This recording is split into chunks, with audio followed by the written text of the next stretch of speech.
Welcome to the Sparkle Sesh. I'm Suzanne Castle, your host and Chief Sparkle Officer. This is the show where bold conversations meet actionable inspiration. Every episode, we bring together powerhouse panelists to dive into the topics that matter most: leadership, resilience, branding, visibility, and everything else in between. It's all about big ideas, meaningful connections, and fresh strategies for ambitious women like you. So grab your favorite drink, pull up a seat, and let's get the conversation started. It's time to shine brighter, bolder, and better than ever. Welcome back to the Sparkle Sesh, where bold conversations meet actionable inspiration. I'm Suzanne Castle, your Chief Sparkle Officer. Today, I am thrilled because we're stepping into a conversation that literally shows up before you even speak. It's all about style. We're calling it Style to Lead. It's the confidence of clothing and showing up with purpose. And it's not just about what you wear. It's about who you become when you wear it. Now, don't worry.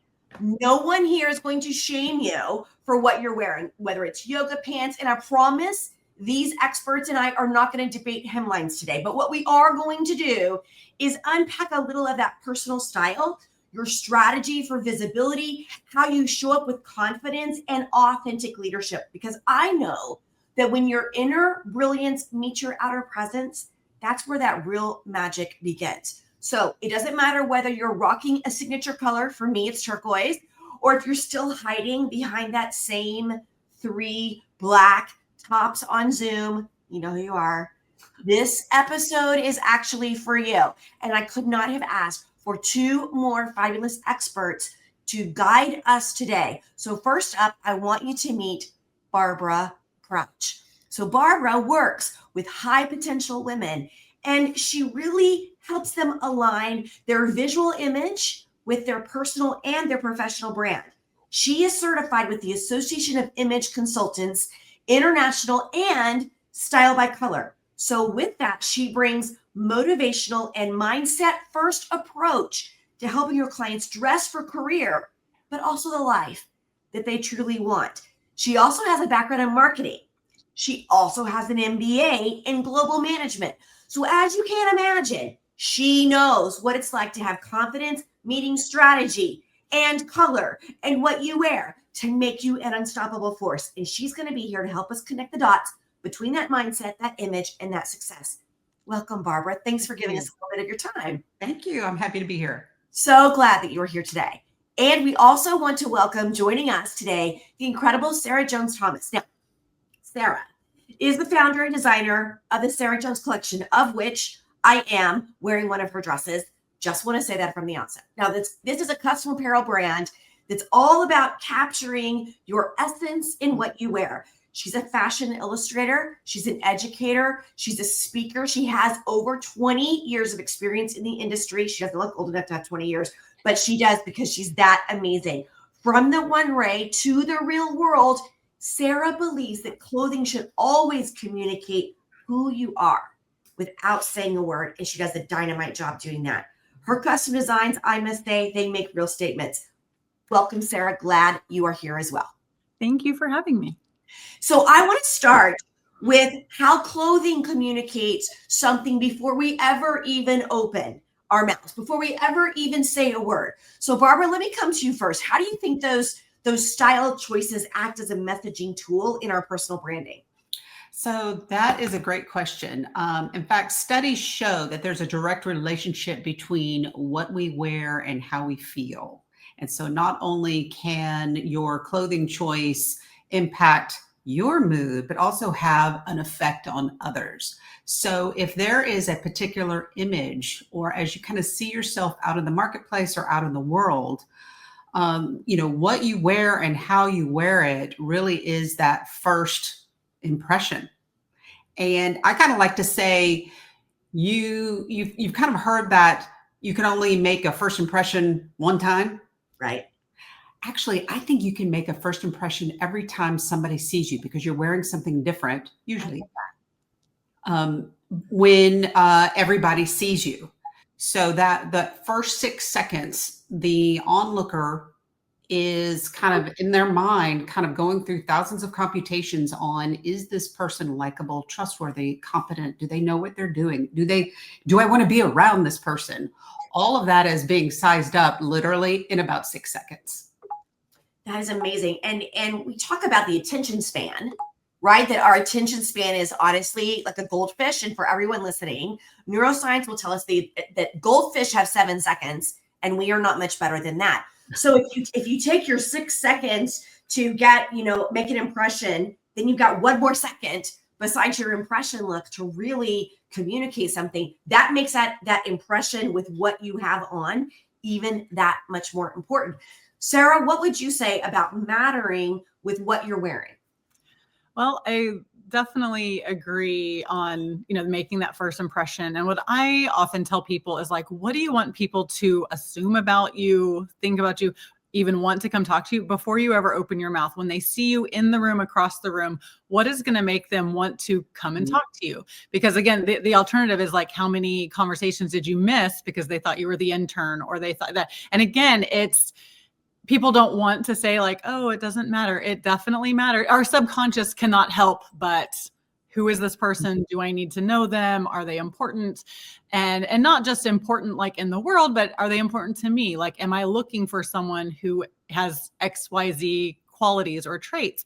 And so it's just such a powerful tool, and an easy tool if you use it intentionally, to dress for both how you want to feel, like what she said, and also how you want to come across and how you want to communicate. I know when I was a young budding designer, kind of still in design school, I wanted people to, when they saw me, to, oh, there's something creative or interesting. And sometimes I do my hair in little knots or different things, to where it wasn't that I wanted to come across like overly artsy and weird, because part of how I am is, no, it's very, like you come across just attractive and appropriate and all these things. So it's not about the self-expression that it's like, I've got, some different color hair and spikes and, some of the different ways that people can express themselves. Mm-hmm. I do fall in line, so how I am for my personal brand, it was important to me that I had some little thing, again, nothing over the top, but something that made people want to come talk to me or find out, oh, there's something just a little bit different about this person, and I want to find out what that is. And I think whatever your profession is, and again, whether that's in your business or personal life, you can use that. It's different details in your apparel, different details in your accessories. Mm-hmm. Again, just your personal hair, makeup, how you show up. All of those little details are signaling little things about somebody. It's, oh, they have more of a traditional way, just all of those little things are communicating. And it's just such a powerful tool that can be used intentionally, which is really fun. Well, I love how you're both talking about how style isn't surface. Mm-hmm. And I think so much of the conversation, especially around women, and I hate that, is we make style this surface thing and how it's vanity metrics.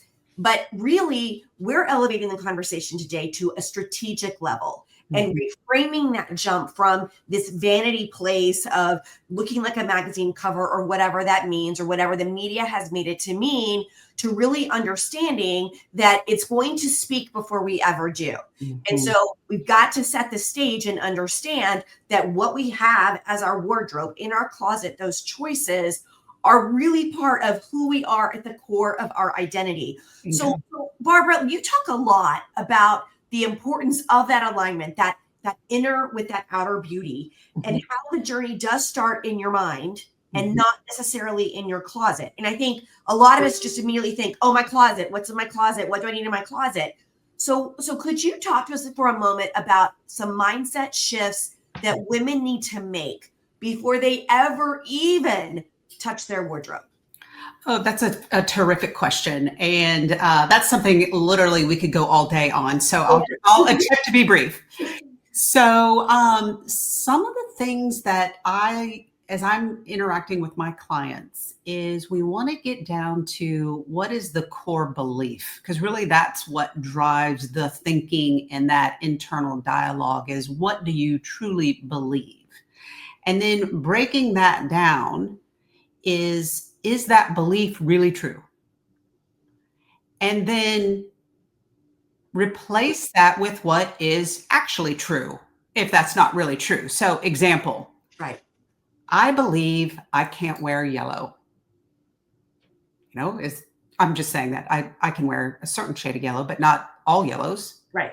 Right. But if somebody believes I can't wear yellow or I can't wear wide leg pants, then we've got to take a step back. Is that true? Right. Who says? And you Right. kind of really want to challenge that belief.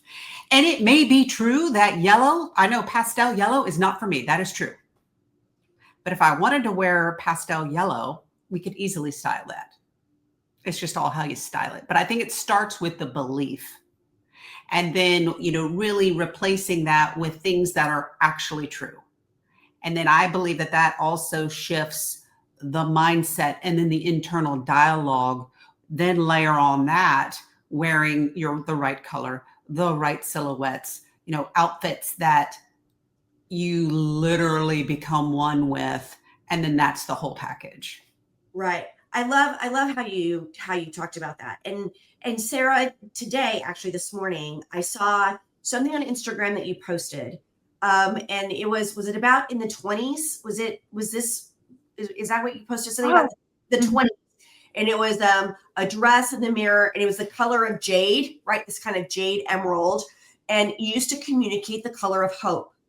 Right. That there was this, like, when there were these subtle messages of the color. And I think that's kind of what you're getting at. Like, what do you want to communicate is so much more. So I know, Barbara, when you speak a lot, you like to wear orange. Mm-hmm.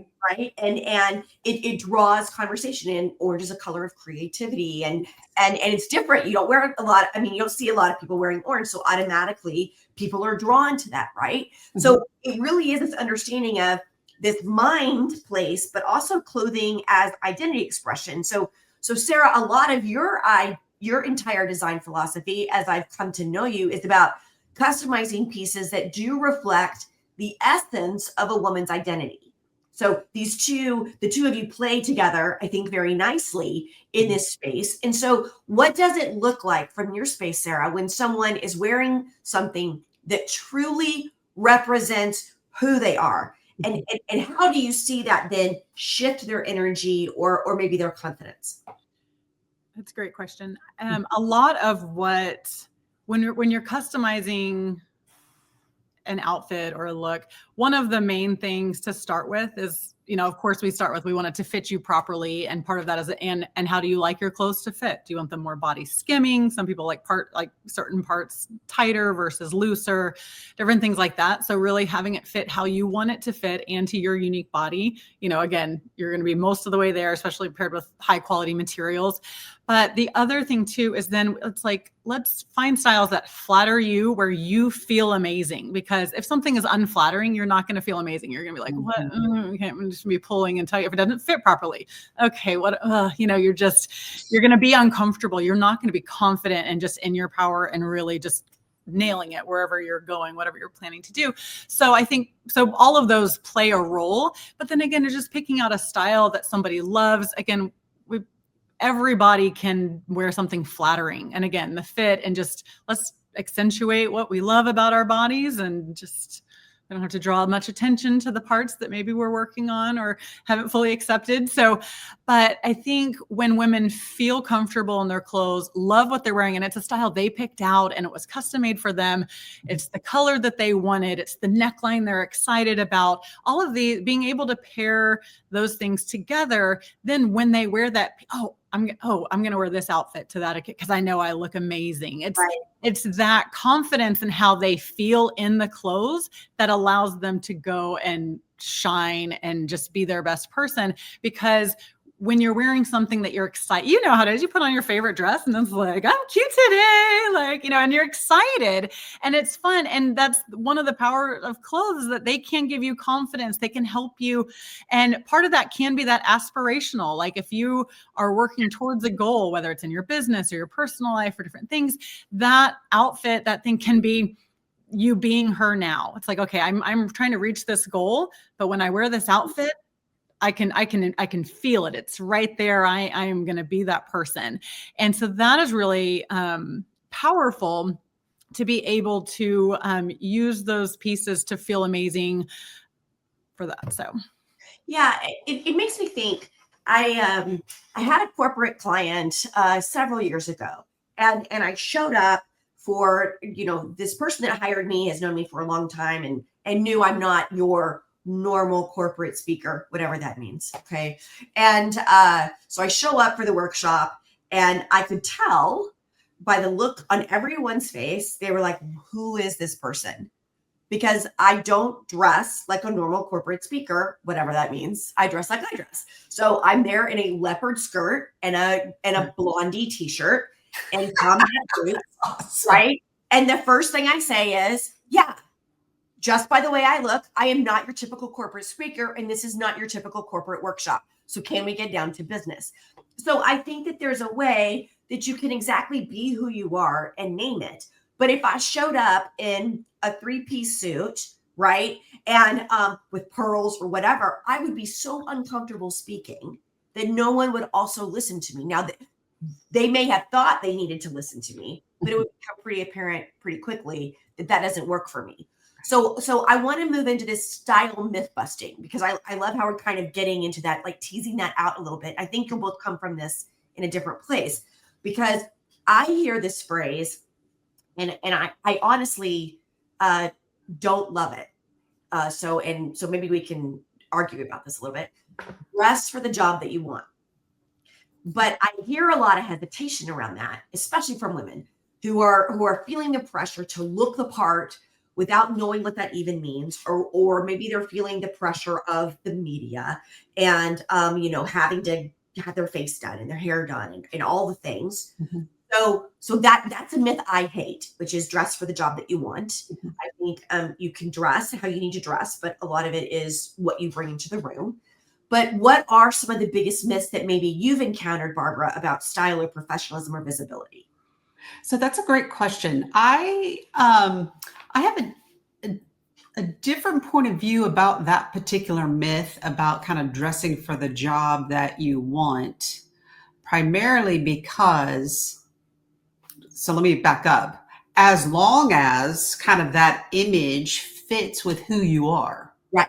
So example, you're not in finance, you're not a CFO. So you're not going to dress in this, the structured suit. Gosh, no. So you are dressing as a, chief Sparkle officer, business owner, you're dressing who you are. If somebody's in corporate and they want to be in the C-suite, there's a look. Yes. And it's also got to align with that corporate culture. Because whether we like it or not, one thing I don't like is judging a book by its cover. Yep. But we do. I mean, it's inherent, it's subconscious or unconscious. The mind just makes a judgment based on all of inputs, and visual is one of those. So when you are dressing for the job that you want, as long as it lines up with who you are, gotta make sure you're in the right, you want that job. Yeah. It lines up with who you are. Also, color makes a difference, wearing your palette. I like what Sarah talked about earlier, wearing things that fit and flatter. Yes. That are comfortable, because if you show up uncomfortable, the mind becomes distracted. And then ultimately you're bringing the substance, mm-hmm. right? So kind of like what you were talking about. You're bringing the know-how, the smarts, the strategy, that kind of intrinsic thing about, what you want to accomplish. And really, when you tie all that up, it's the full package. Sure. I agree with that. So Sarah, what's a myth that maybe you would like to maybe bust or talk about? Well, before I do want to touch on that one that you just mentioned, because again, sort of what I said before, it's when they say dress for the job you want, I think I would refine that to dress for the person you want to be. And some people want that C-suite job, and some people like, oh, I can't wait till I'm wearing suits every day or different things. And really, I think we're that one of the foundational sayings, something that my mom used to tell me when I was a child, or teenager, whatever age, she would tell me, dress how you want to feel. She's like, if you're having a bad day, do not put on sweatpants. You need to put on a cute skirt, put on some lipstick, dress for how you want to feel, not how you feel, because it can be a tool to help turn it around. But in especially like jobs and different things, like you said, is that job that you want really in line with who you are? Is it that aspirational thing that you can't wait to be and you love and relish that? Or is it, and also I think a lot of times that saying, really the wisdom in that saying is, don't show up doing the bare minimum, wearing a, sweatpants to your job because you technically can, and then wonder why you didn't get promoted, wonder why they didn't see that. Because, there have been studies that show that, they did tests of like attorneys or law students, and they did like put one people in like power suits doing the thing, and the other ones, even though they were of the same persuasion, all the things, put them in like sweatpants. And even the people in sweatpants, they deferred to the other ones and didn't gain as much in the deliberations, because how you dress does help you feel like you're capable and help. So again, I use it as a tool, not a condemnation of like, well, you didn't try hard enough. The purpose is for your own self. What do you want? Who's the person you want to be? Mm-hmm. And I would say what's so funny about all the fashion rules and different things is that there are no rules. The rules don't apply to me. The rules don't, and that's how I say things. So again, I think when you're being authentic to yourself, and if there's a reason, for how you're dressed, like if you want to wear white, there's white after Labor Day, all of those things, there's a winter white, there's ways to wear it, ways to style it. Now, if you, show up to a Christmas party in like white linen and some sandals, it's like, are you comfortable even because it's cold outside? Like, there are some things that are just like, yeah, there was a rule, and the rule is not that important. The important thing is like, is this how you wanted to show up to this occasion? So I think people should not focus so much on rules. The guidelines are there to help people that don't know a lot about themselves and how they want to dress. So they can kind of use those guidelines to help them.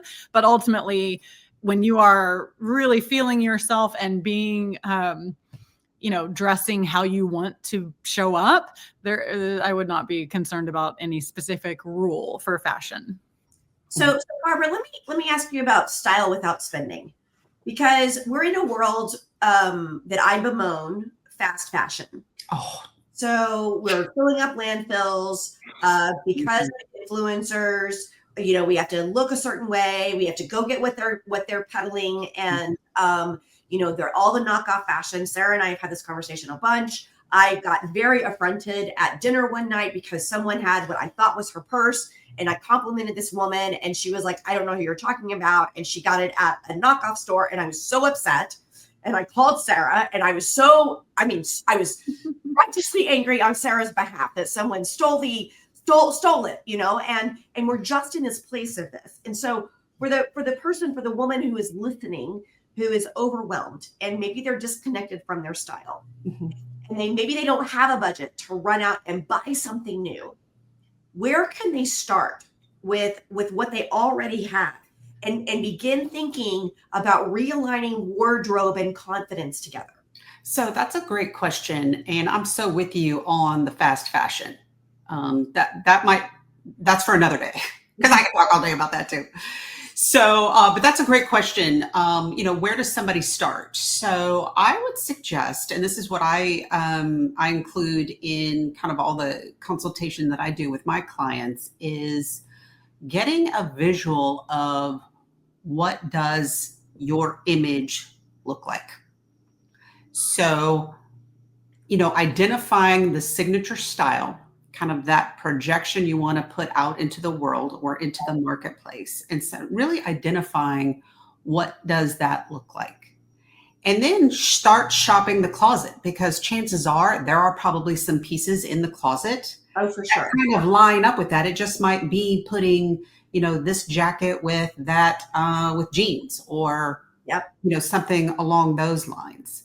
The other thing too is maybe rather than spending, a fortune on replacing one's wardrobe, maybe first identifying also what their top colors are, maybe getting their colors done, whether it's, with me through my system at Style by Color or other systems out there, but at least understanding what is your color palette, because again, there might be some things in your closet that already line up to that. And then finally, identify kind of that power piece. What is that piece that really just makes you feel like, and I'm going to say like $1 billion, right? Because $1 million, that's just not enough anymore. Love that. Let's call it. I want to feel and look like $1 billion. And what's that power piece? So for me, it's either a jacket or what I would call a jaccardigan. So like a cardigan that kind of looks and acts like a jacket. So to me, that's kind of my completer piece, kind of that makes me feel like I've got my superpowers and I'm ready to hit the day. So that's kind of a style before spending place that I would suggest starting. And I know for everybody listening, be sure and check the show notes, because you're gifting kind of a glimpse on how to do that. You've got like a style board that you're gifting everybody, right? Would you like to talk about that? Yes. So it's my process on what I use to help clients who need help with help doing it rather than doing it themselves. But I'm providing my process on how to organize your closet, and kind of starting with identifying those things that stay and go. So that is also another great place to start. Love that. And so generous of you. So thank you so much. So be sure and check the show notes and grab that from Barbara. You're definitely going to want to follow Barbara. So Sarah, let's talk visibility for a second, because I know a lot of our listeners and viewers of this episode, they're showing up on stages. They're showing up like in the Brady Bunch Zoom screen world. They're showing up on Reels, on social. They're showing up on panels. So what advice would you give to women who want to feel like themselves and they're showing up on camera, but they get stuck in that, oh my gosh, what do I wear? Because it's another camera. I've worn this thing 3 times. I don't want to wear it again. I feel like I wear the same things all the time on camera. That spiral that we all get in. What would you say could maybe be the ticket to maybe change that and without trying really hard or spending a lot of money? Sure. I love wardrobes that work well together, where you can kind of mix and match different pieces. Like even I know a lot of my clients, when they get the jacket and maybe the matching pant style, but then they also have, a top and a pant, so you can be like, okay, is your top and pant matching with a different color jacket? Is your jacket? And, some of the basics of things that just work well together. Accessories are a great way to really pop, especially I have a client that runs a lot of Zoom rooms and for her business, like she's CEO. And I've noticed a lot of the statement necklaces that she's gotten from me. I'm like, yeah, you look 1,000,000 times better, because again, this is all half the time you can't tell what she's even wearing. She'll be like, I'm wearing a Sarah Jones. And I'm like, nobody could tell because we see this. But those statement necklaces for Zoom, brighter colors on Zoom too. I love my black. I wear a lot of black. I love black, charcoal. Those are my besties. But on Zoom, I have noticed a lot. They don't come across as obvious. So again, when you're in the Brady Bunch square, where is your eye drawn? Those bright, vibrant colors for Zoom, even if you are wear black in person and looks amazing. Sometimes that's a trick, is just, and even same client, I gave, she bought these little shrugs that was like literally like a bright red, a cobalt, that she can just put over her black tank, her whatever. And it's just switching out, adding some color pop when you're on Zoom for that. And then the other thing, like in person, on stages, all of these things, again, a lot of what, again, I make the clothes that I love and the things that I think work really well. But what I call your not so basic basics, things that are amazing and interesting, but those pieces where you can wear them more than once for that. Because okay, I got this custom fit jacket and all this thing, and it's got this cute little sleeve detail or different things. You want to be able to mix and match and wear it again. Not, yep, that fuchsia flower that was coming out of your head, it was gorgeous. And that's that top you wore 3 years ago, because it's too memorable. Right. So I like what I call your not so basic basics, classic, but interesting, modern, but where you can wear them and just style them differently. And people just, oh yeah, she just always looks effortlessly put together. She always looks effortless chic. Not, oh yeah, that's, again, it's that you want to be memorable, but for your style, not that exact thing, because then it makes it limiting and you have to spend $1 million on your clothes. So make sure that the pieces, and I'm sure she would say the same thing, is that those investment pieces, those high quality, fit you well, nice fabrics, you're going to get to wear those year after year because quality and taste does not go out of style, especially if it flatters your body. Looking good is always going to be better than whatever is trendy. And the same thing when you mentioned those fast fashions, the struggle, and especially with Instagram and all the things, is that a lot of those things, oh yeah, between all the filters and Instagram, oh, they look great. And you see that in person and you're like, oh my gosh, like mystery fabric threw up on you. And I'm so sorry.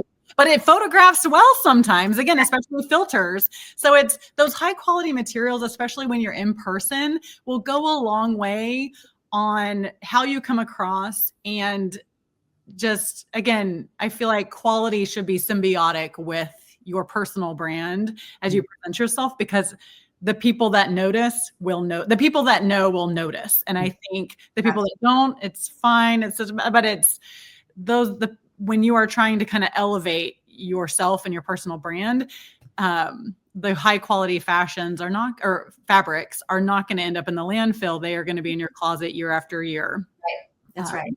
So I know you've brought a gift as well, which is so generous, and it's a 30-minute consult with you. You want to tell us a little bit about that? Yes. I have a complimentary, basically a design consultation, and that can be whatever you want to talk about. If you have a descriptor, a word like, hey, I want to come across more modern. I want to come across more feminine. I want to come across more powerful. Whatever that adjective is, I'm happy to meet with you and kind of just give you a few little tips on what style elements will come across that way for you. And then I also, and that is free, no obligation. You do not have to buy anything. I'm happy to lend my expertise for that. And I am also, through December 31st, 2025, I have a promotion going on our VIP, like triple luxe package. It's 3 full looks. And if you want to do that package for all of our Sparkle Sesh listeners, if you mention Sparkle Sesh, we will get an addition that is 3 full outfits, including accessories, and we'll give you an additional like earrings or necklace, like some sort of sparkly accessory to go with the package if you are so interested. And we do our champagne and shopping every month. So you are welcome to come check out what we do. My website, which I'm sure will be in the notes, sarahjones.shop. You can always scroll to the bottom and see our upcoming events. So champagne and shopping every month. It's super fun. I collect amazing people. So the people there are always wonderful. And yeah, so those are my goodies. And I just want to be sure that everyone follows both Barbara and Sarah, because the information that they put out is valuable. They're knowledgeable. It's free to access. There's no reason why you don't have high quality stylists at your fingertips right now. And I don't know about you, but I'm definitely looking at my closet differently after this conversation. And I know the both of them. Like every time I talk to both of them, I go back in my closet and look at things like a jardican. Do I have a jardican? Like maybe I need to be thinking about that a little bit differently, because here's the truth. Style isn't about being someone else. It's about becoming more of who you are already. Mm-hmm. So whether you're putting on your power color, we talked a little bit about that today. Maybe you're going to rock your sparkle blazer. Suzanne's heart would be very happy about that. Or you're finally letting go of that Met outfit that's just never felt quite right or fit quite right. Mm-hmm. I think we all want you to remember that what you wear can either shrink your presence or expand your possibilities. Mm-hmm. So I want to thank you both, Barbara and Sarah, for bringing your brilliance and your style smarts and your sparkle to today's episode. Thank you so very much. We've all been elevated by this conversation. Thank you. Yes, thank you for having me. And to all of you listening and watching, if you love this conversation, take a picture in your style to lead outfit this week. Tag us. Let us know what felt differently when you showed up fully dressed for the life that you're building. And on our next episode on the Sparkle Sesh, we're going to switch gears in a majorly big way, because we're going to dive into the future. So we're going to get into AI and entrepreneurship. And I'm sitting down with a powerhouse duo, this tech savvy duo, women who are using artificial intelligence to amplify businesses everywhere without losing the human edge. You won't want to miss this conversation. So until then, I want you to stay bold, stay sparkly, and style your way to your very own center stage. I'm Suzanne. See you soon.